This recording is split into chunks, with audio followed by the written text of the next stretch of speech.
এখন কথা বলার সময় সকল মামলা প্রত্যাহার করে দেশ বাংলাদেশের জাতীয়তাবাদী শক্তির প্রাণপুরুষ তারেক রহমানকে দেশে ফিরিয়ে আনা। আজকে তাই সরকারের কাছে আবেদন জানাবো, আমরা তো আপনাদের বিরোধী নয়, আমাদের রক্তের বিনিময়ে আমাদের আন্দোলনের ফসল আজকের এই সরকার।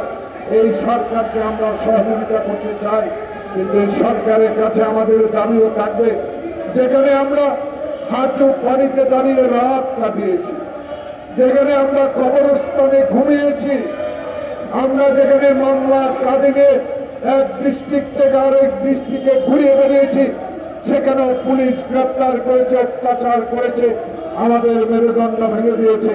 প্রিয় ভাইয়েরা, এই সরকার জনগণের সরকার, এই সরকার শুধু নির্বাচনের সরকার। এই সরকার একটা নির্বাচনী ম্যাপ ঘোষণা করতে হবে, সেই নির্বাচনের মধ্য দিয়ে জনগণের প্রত্যাশা পূরণ হবে, জনগণ নির্ভয়ে ভোট কেন্দ্রে গিয়ে তার মনোনীত প্রার্থীকে নির্বাচিত করতে পারবে, এমন একটি সরকারের প্রয়োজন এই মুহূর্তে। তাই এই সরকারের কাছে আমাদের দাবি থাকবে, আর দেরি নয়, দেরি মানে ষড়যন্ত্র আবার বেড়ে উঠবে, দেরি করা হলে আবার ষড়যন্ত্রকারীরা রাস্তায় নেমে পড়বে, দেরি করলে আবারও ভারত আবার ষড়যন্ত্রের রূপ ধারণ করে শেখ হাসিনাকে যেভাবে আশ্রয় দিয়েছে, সেখান থেকে আবার ষড়যন্ত্র শুরু হতে পারে। বাংলাদেশে যেন সত্যিকার গণতান্ত্রিক সরকার আর না আসতে পারে। তাই তত্ত্বাবধায়ক ইন্টেরিয়াম গভর্নমেন্ট, অন্তর্বর্তীকালীন সরকার, আমরা আপনাদেরকে সমর্থন জানাই।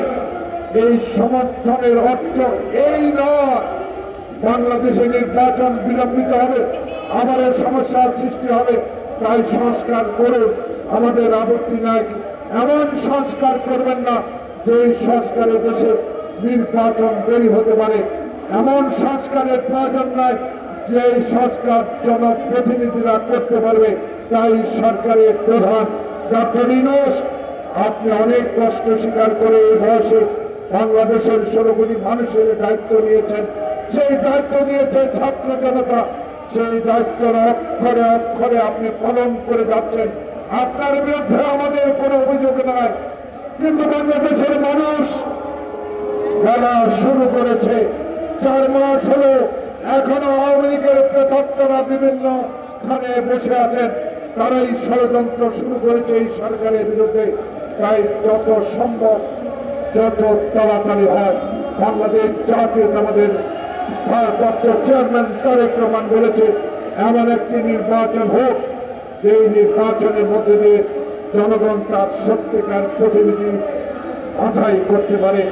এমন নির্বাচন হোক, সেই নির্বাচন এমন একটি রাজনৈতিক দল ক্ষমতা আসুক যারা বাংলাদেশে অতীতের মতো আমার বাবার দেশ, আমার পিতার দেশ, আমি গণতন্ত্র রাখবো কি রাখবো না সিদ্ধান্ত নেবে এমন দল বাংলাদেশে যেন আর ক্ষমতায় না আসতে পারে।